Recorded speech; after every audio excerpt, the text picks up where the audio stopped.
Hello boys and girls, ladies and gentlemen, this is Defub21 and today we have another video game trailer. This is a historical characters trailer for the new Assassin's Creed game, Assassin's Creed Syndicate. So without further ado, let's have a look and I'll tell you what I think afterwards. Toodaloo! By 1868, London was the centre of the largest empire the world had ever known. The city attracted the greatest thinkers from all parts of the world, each an ally who will help you fight against exploitation. Alexander Graham Bell, Scottish inventor and engineer. Inspired by the deafness of loved ones, he studied acoustics and was one of the early inventors of the telephone and other modern marvels. I've been working on something that's meant to stun an assailant. It's a blessing that you employ your genius for the common good, Alec. Karl Marx, the author of the Communist Manifesto, in his writing and in speeches, spent his life fighting for the rights of workers. I challenge you both to help those who really need your assistance, the working people. We accept. Shouldn't we at least talk about these things first? Sod it. We accept. Charles Darwin, father of the theory of evolution. His ideas defied popular thinking about the origin of species. I am used to people challenging my ideas. In fact, I live for it. Lately, however, attacks have taken a darker turn. Charles Dickens. In Oliver Twist and other tales, the novelist highlighted the plight of the poor, opening the eyes of the city's inhabitants to the deprivation around them. Here we are, in the world's most advanced city, yet its citizens leave themselves vulnerable to charlatans.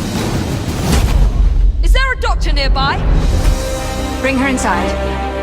Florence Nightingale. Her vision took nursing out of the home and turned it into a profession, and set the standard for modern healthcare. Queen Victoria came to embody the century. She was known as the Grandmother of Europe. Your Majesty. And her 64-year reign saw the entire century dubbed the Victorian era. I call upon you to foil this traitorous plot. Now it's your turn to make history. Discover the secrets behind London's greatest men and women. The work begins immediately.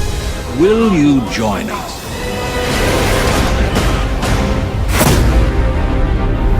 Not every problem can be solved by blowing things sky high.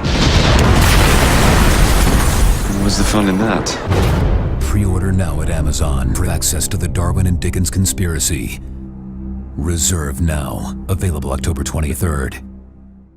For those who may have forgotten, this is Defub21 and it's an interesting trailer. The last Assassin's Creed game I played was, I think, the one before Revelations. I can't remember which one it was. Actually, no, I have Black Flag, which I got for the Xbox One at launch because it was the best reviewed game, but I only played it a little bit. I think I've personally quite tired out of the when it comes to the or exhausted with the Assassin's Creed franchise. Whether I'll get this game or not, I'm certainly not going to get it at launch because of what happened with the previous one, Unity. We'll see how things end up. What I will say about this game is that they are, I assume Ubisoft knows that they're treading on potentially quite iffy ground here. I mean, this is one thing as I've always, kind of concern would be around kind of the Assassin's Creed games, particularly as they get closer to modern, real world, modern day events, is that they'd end up portraying something in a way that, or a historical figure in a way that it turns out that someone that offends a significant number of people. And the issue particularly here is with again, for those who may not have noticed, I am Irish.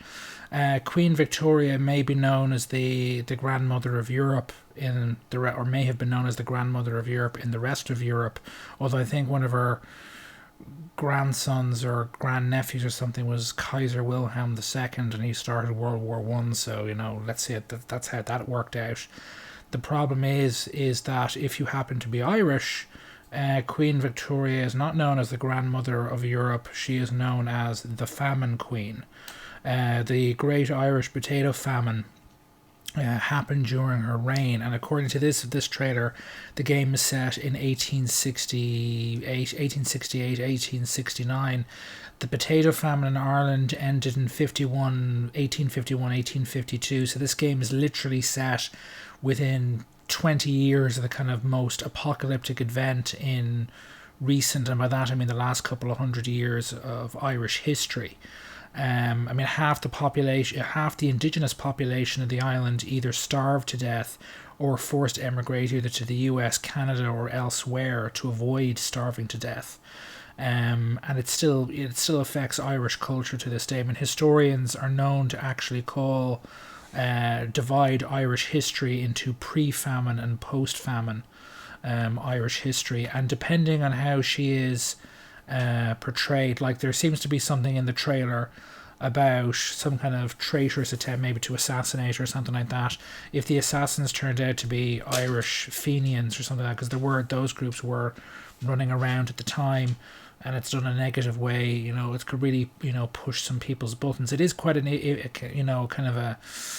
it's a very iffy area. There's a lot of people, particularly of a conservative bent in the UK, who still don't really acknowledge or accept a lot of what went on during the British Empire was bad.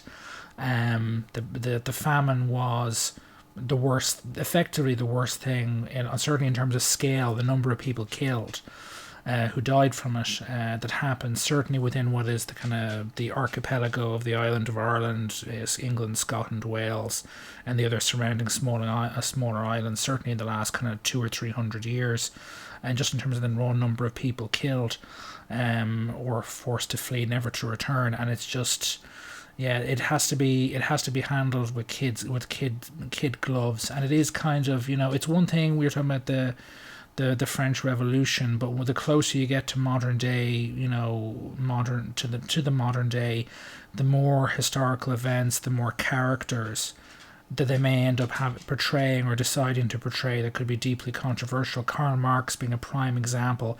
I was looking at one of the comments on one of the YouTube videos. This is already up. Fox News in the States is going to go crazy if they pick this up. Again, there are others in there too. Darwin. Obviously modern, but modern evolutionary science would not exist without him. But he was also, particularly kind of in the late 1800s and the first half of the 20th century, a lot of his writings were used to justify eugenics. Some of it even used to justify the kind of stuff that led to, among other things, the Holocaust, that kind of thinking. Survival of the fittest, justifying, the very wealthy having the wealth and power they have as being because they were literally biologically superior to those, filthy peasants who are out there who are not as smart, not as intelligent, not because they're not educated or because they're poorly fed and all the rest, but because they're just inferior. So this is, they gotta tread lightly here. If they, as I said, there's a lot of room for, this game is basically set less than 20 years after the famine. Most of the survivors would still be alive. If you were literally 5 or 6 years old and the famine ended, you'd be only still in your 20s when this game is set. So either they'll ignore it completely, in which case from an Irish perspective it's going to be kind of the elephant in the room that nobody's acknowledging, or if they do, it has, if they don't do it properly, it's all quite a bit messy. It should be noted that the current monarch of the UK, Queen Elizabeth II, she recently made a state visit. I think it was to Ireland last year or the year before. It was a big event. She'd never set foot in the Republic before. And one of the reasons why she as a person is somewhat fraught is because she's been Queen of England and the head of the Commonwealth for such a long period of time. I think she's getting into well into her 80s at this stage. It means that effectively you're talking, if not her own mother, then, or sorry, if not her own father, then certainly one of his immediate descendants would have been one of Queen Victoria's, I think, children. So it's not, she's that actually close to the famine queen. And actually, incidentally, she's now the longest serving monarch after Queen Victoria. I think she recently beat a record. I know this is going on a bit long. I was expecting this to be a shorter video, planning it to be a shorter video. But it is potentially quite problematic, particularly with things still bubbling from time to time with the odd, fringe dissident group doing the odd shooting up north and all the rest. The odd bomb attack. They're not common, but they do happen.